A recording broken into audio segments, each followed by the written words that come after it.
সুনামগঞ্জের জয়নগর এলাকায় সুরমা নদীতে পুলিশের অভিযানে ভারতীয় অবৈধ ৩১টি গরু এবং নৌকাসহ দুজন আটক। শফিকুল ইসলাম শফিক, সুনামগঞ্জ প্রতিনিধি। সুনামগঞ্জের দোয়ারা বাজারে ভারতীয় সীমান্ত দিয়ে অবৈধ একটি গরুর চালান দেশের ভেতরে নিয়ে আসার পর চোরাকারবারিরা এই অবৈধ ৩১টি গরুর চালান নৌকাযোগে সুরমা নদী দিয়ে সুনামগঞ্জ হয়ে জামালগঞ্জের জয়নগর বাজার দিয়ে যাওয়ার পথে এই চোরাই গরুসহ নৌকাটি আটক করেছে সদর থানা পুলিশের একটি দল।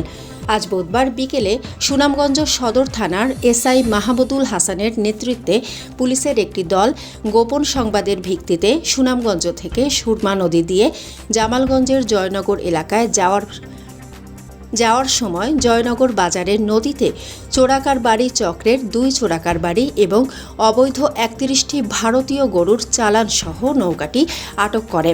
তবে এই চোরাই গরুগুলোর সাথে জড়িত সন্দেহে সুনামগঞ্জের দোয়ারা বাজার থানার নরসিংহপুর ইউনিয়নের নরসিংহপুর গ্রামের ছেড়াগালির ছেলে আনসার আলী ও তার সহোদর আরেক চোরাকারবারি আশিক মিয়াকে আটক করা হয়।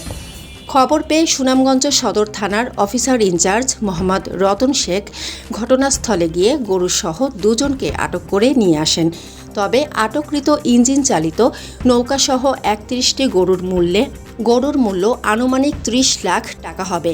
সুনামগঞ্জের সীমান্তবর্তী উপজেলা দিয়ে আইনশৃঙ্খলা বাহিনীর চোখ ফাঁকি দিয়ে প্রতিনিয়ত চোর চক্রগুলো ভারত থেকে অবৈধভাবে গরু, মাদক ও কসমেটিক সহ বিভিন্ন ধরনের পণ্য দেশের ভেতরে নিয়ে আসছে। এ নিয়ে সীমান্ত এলাকায় যে কোনো সময় অনাকাঙ্ক্ষিত দুর্ঘটনার ও আশঙ্কা প্রকাশ করেছেন সীমান্ত এলাকার মানুষ।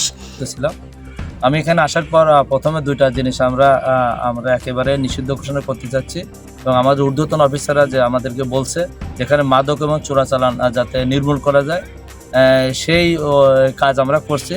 সেই কাজের অংশ হিসেবে আজকে আমরা চোরাচালান বিরোধী অভিযান পরিচালনা করছি পৃথক 2টি ঘটনায়। একটা ঘটনায় বিপুল পরিমাণ ভারতীয় পণ্য সামগ্রী আমরা হেফাজতে নিয়েছি, এখনও পর্যন্ত সেগুলো গণায়ন চলছে। আর এরই মধ্যে আবার আমরা নদী থেকে ভারতীয় কাগজবিহীন ভারতীয় গরু আমরা 31টা কাগজপত্রবিহীন অবস্থায় আমরা হেফাজতে নিয়েছি এবং 2জন জিজ্ঞাসাবাদের জন্য আমরা এই গরুর সঙ্গে 2জন পাইছি। আপাতত এখন পর্যন্ত আমরা বিকেলবেলা ধরছি, এইমাত্র আমাদের নৌকাঘাটে এসে পৌঁছালো। এর ভিতর কোনো মালিক দাবি করে নাই, যেহেতু এখন পর্যন্ত কেউ মালিকানা দাবি করে না। আর আমরা গরুগুলো দেখেই মনে হচ্ছে যে এটা ভারত থেকে আনা গরু। তারপর আমরা এগুলো যাচাই বাছাই করছি। আর এখন পর্যন্ত যেহেতু আমাদের কাছে কোনো কাগজপত্র আসে না, তাই আমরা ধরে নিচ্ছি যে এগুলো চোরাইভাবে অবৈধভাবে বাংলাদেশে প্রবেশ করছে। তো এই সংক্রান্তে আমরা নিয়মিত মামলা রুজু করব। এবং এ ব্যাপারে সুনামগঞ্জ সদর থানার officer in charge OC Mohammad Ratan Sheikh ঘটনার সত্যতা নিশ্চিত করে জানান, গরুগুলো শুল্ক কার্যালয়ে জমাদান করা হবে। তবে এই ঘটনায় নিয়মিত মামলা করা হচ্ছে।